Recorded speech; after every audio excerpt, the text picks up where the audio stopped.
Alright, so welcome back. Today I have a sort of new style of video that I'm going to be calling My Project Bin, which is just basically a weekend update that I've been doing before, except I changed the name to have a slightly more interesting ring to it. So, without further ado, let me get into some of the projects and new additions from recently that haven't made it into their own videos. First off is something from a while ago. If you remember, I got a lot with a whole bunch of kits and stuff, and this is one of them. I said I was going to build all of them on camera, but I decided that would be a bit much, so I just went and I built this one off camera. It is, I believe it's a Pennsylvania Railroad 50-foot boxcar. I don't have much more to say about it. I'm not sure I'll keep this thing long term, but I just wanted to mention that this thing has been built, and I'm going to be using it, at least for now, in some of my trains. Next up, I've got a bit of a problem child. This is my Tycho Clementine. If you remember in the last sort of similar series, I talked about this thing shredding its gear. I actually found a replacement gear, and now this thing actually runs, which is nice. So hopefully this will stay fine for a little while and won't develop any more catastrophic issues. So after I go through everything, I'll show you this thing running.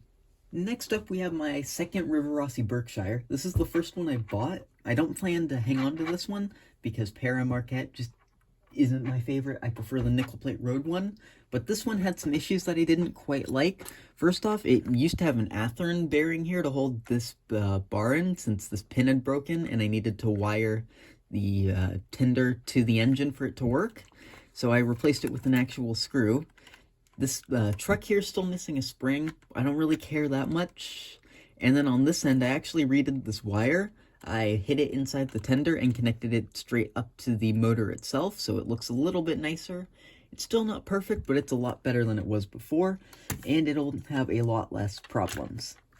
And this isn't it for all the engine stuff. I'm not going to show you the other two, but I do have two new engines that I'm going to be showcasing in videos in the upcoming weeks, so stay tuned because they're quite interesting steam engines. Next up is something really small. I finally got around to ordering more of these Katy centering springs. I've for now only bought 12 of them. I'll probably go buy more at the train store in the future, but for now this will hold me over for the few projects that I do need them for, and they'll be a pretty big help because I was down to just 2 of them, so stocking up on these soon should be a good thing. And then the last physical update that I have is I finally got my foam engine cradle. It's kind of hard to fit on camera here, so it might be a bit difficult to figure out filming-wise for the first few videos with the thing, but I'll try and make it work and figure it out as I go. I've been needing an engine cradle for a long time, and I'm really glad that I finally got one because it should make working on stuff a lot better. And before I close this out and go to run some other stuff, just a few little things. If you've noticed, I've been making a lot of videos recently, some a little bit short. I've just been trying to keep an upload schedule going because at the time that this is out, I'm probably on or already back from a trip. So I just wanted to make sure I had enough stuff to be out while I'm not able to film anything. So hopefully that wasn't a huge issue, and hopefully everything went smoothly. So if you were wondering about it, that's why. And with that out of the way, let me go test out the 2 steamers. Alright, so first up, I've got the Tycho Clementine set up on the track. I won't run this thing for too long, but I will show you that it does indeed run again.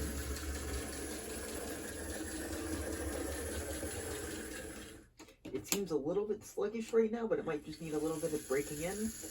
It also doesn't like to go in reverse much, just because the drivers need to sort that issue out soon, but it does run forwards, which is most of what I care about. Alright, so I've got the Para Marquette Berkshire set up on the track, and I will say the only reason I want to get rid of this thing is because I have 2 Berkshires, and having 2 of them seems a little bit excessive, especially since I like the nickel plate road one better.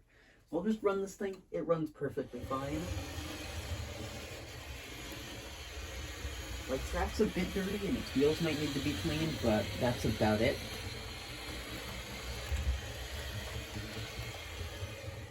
And I'll run it backwards for just a little bit.